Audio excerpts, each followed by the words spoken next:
মূর্তি আর ভাস্কর্য বুঝেন আপনি? পৃথিবীতে মূর্তি পূজা আগে আসে নাই, পৃথিবীতে আগে ভাস্কর্য নির্মাণ হয়েছে। ভাস্কর্য পূজারীরাই একটা পর্যায়ে মূর্তি পূজারী হয়েছে।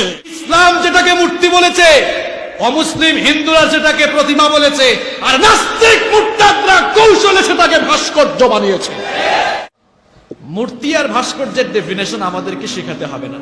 তোমরা যারা বাংলা ভাষার কথা বেশি বেশি বলো, চেতনার কথা বেশি বলো, যাও বাংলা একাডেমির অভিধান খুলে দেখো গিয়ে, যাও। আমি নিজেও কাল রাতে বাংলা একাডেমির অভিধান খুলে দেখেছি। বাংলা একাডেমির অভিধান খুলে দেখো, যাও। মূর্তি আর ভাস্কর্যের আবিধানিক অর্থ জেনে আসো। বাংলা একাডেমির অভিধানে লেখা হয়েছে মূর্তি আর ভাস্কর্যের আবিধানিক অর্থ সেই। ভাস্কর্য কি? বাংলা একাডেমির অভিধানে লেখা হয়েছে প্রস্তর, পাথরকে খোদাই করে কোনো আকৃতি বা অবয়ব দেয়া হলে সেটার নাম হয় ভাস্কর্য। আর মূর্তি হচ্ছে যদি কোনো আকৃতি বা অবয়ব, কোনো স্ট্রাকচার প্রদান করা হয়, সেটার নাম হচ্ছে কি? যদিও হিন্দুরা মূর্তিকে তাদের দেবতা বা প্রতিমা মনে করে। তাহলে অর্থগত দিক দিয়ে মূর্তি এবং ভাস্কর্য দুটা দিয়ে কিন্তু কাঠামো, আকৃতি দেওয়া হয়, একটা প্রতিকৃতি দেওয়া হয়। মূর্তি বলেন আর ভাস্কর্য বলেন, দুটাতেই কিন্তু কি দেওয়া হয়? প্রতিকৃতি দেওয়া হয়। এখন এই কথা মানলেও তারা বলবে যে হুজুর বুঝলাম, কিন্তু মূর্তি তো উপাসনার উদ্দেশ্যে বানানো হয়, আর ভাস্কর্য তো উপাসনার উদ্দেশ্যে নয়।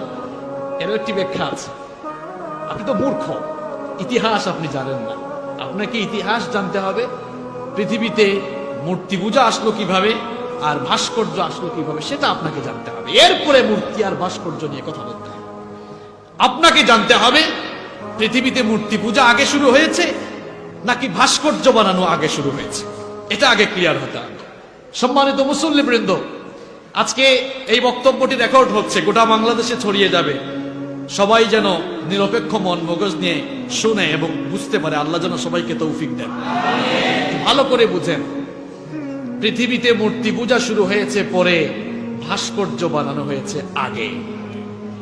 ভাস্কর্য থেকেই মূর্তি পূজার প্রচলন শুরু হয়েছে। আমি বানানো কোনো কথা বলি না। তাফসীর ইবনে কাসির খুলে দেখেন আপনি।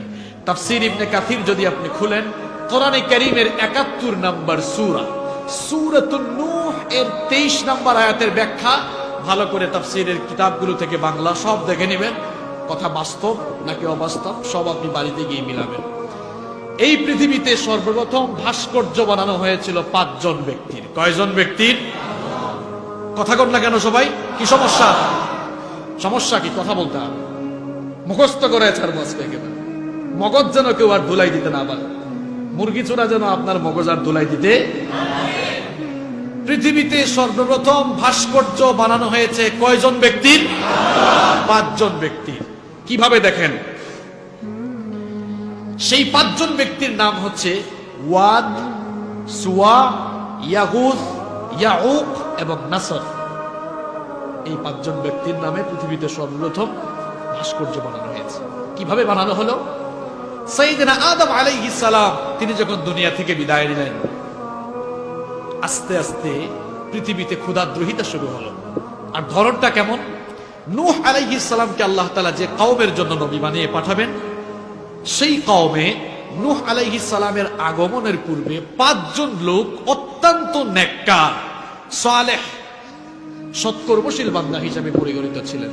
তাদের নাম ছিল ওয়াদ, সুয়া, ইয়াগুস, ইয়াউক এবং নাসর। এই ৫ জন লোক নূহ আলাইহিস সালাম দুনিয়াতে আসার আগে নূহ আলাইহিস সালামের কওমে, তার জাতির মধ্যে সবচাইতে নেককার মানুষ হিসেবে তারা প্রসিদ্ধ ছিলেন। মুহাম্মদ ইবনু কায়েস রাহিমাহুল্লাহ বলেছেন, নূহ আলাইহিস সালামের আগমনের পূর্বে এই লোকেরা যখন গোটা জাতির মধ্যে শ্রেষ্ঠ ইবাদতকারী বান্দা হিসেবে পরিচিতি এবং প্রসিদ্ধি লাভ করলেন, তখন আস্তে আস্তে তাদের অনুসারী বাড়তে লাগলো। এরা যখন দুনিয়া থেকে চলে গেলেন, এই ৫ জন লোক যখন দুনিয়া থেকে বিদায় নিলেন, তখন শয়তান তার অনুসারীদেরকে ধোঁকায় ফেলার জন্য একটা ফন্দি, একটা ফাঁদ আঁকলো। শয়তান তার অনুসারীদেরকে বুঝালো, কুমন্ত্রণা দিল যে দেখো, তোমাদের এই ৫ জন নেককার লোক দুনিয়া থেকে বিদায় নিয়েছে, এখন এই ৫ জন লোককে তো তোমরা দেখো না, তাদের প্রতি তোমাদের কোনো আবেগ ভালোবাসা কাজ করে না, তাদের প্রতি তোমাদের জন্য আবেগ ভালোবাসা কাজ করে, তাদের স্মৃতি যেন তোমরা ধরে রাখতে পারো, এই জন্য স্মৃতি ধরে রাখার জন্য এই লোকগুলোর প্রতিকৃতি দাঁড় করিয়ে তাদের ভাস্কর্য নির্মাণ করো।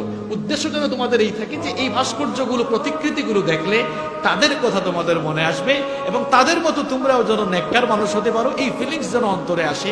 এই জন্য এই 5 জন লোকের কি বানাও? প্রতিকৃতি বানাও, ভাস্কর্য বানাও। বলেন তো ধোঁকাটা পজিটিভ না নেগেটিভ? নেগেটিভ কেন হবে? পজিটিভ তো এটা। সে তো এটা পূজা করার কথা বলছে না। কি আপনার দিল এখানে আর মন মনে হয় বাসায় রেখে এসেছেন না?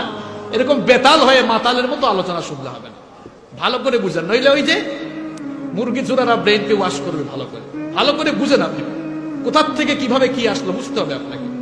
প্রিয় ভাইয়েরা, শয়তান পজিটিভলি ধোঁকা দিল, এই 5 জন নেককার লোকের প্রতিকৃতি বানাও। এরা তোমাদের চেতনা, এরা তোমাদের ইতিহাস।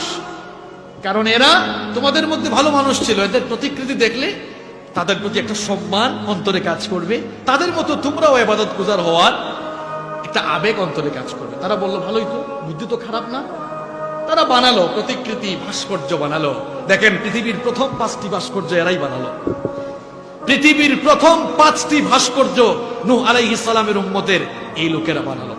বানানোর পরে ওই যুগের মানুষরা এই ভাস্কর্যগুলোকে পূজা করতো না, উপাসনা করতো না, বরং তারা মাঝে মাঝে এগুলোর সামনে দাঁড়িয়ে থাকতো সম্মান প্রদর্শন এবং তাদের স্মৃতিকে মনে করার জন্য মাঝে মাঝে তারা এগুলোর সামনে দাঁড়াতো।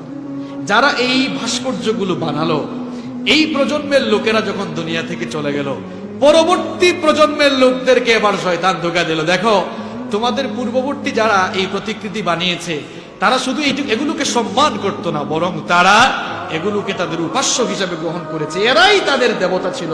সুতরাং এই ভাস্কর্য যেগুলো দেখছো, এই মূর্তিগুলোই তোমাদের দেবতা, তোমরা এগুলোর পূজা শুরু করো। নাউযুবিল্লাহি মিন যালিক।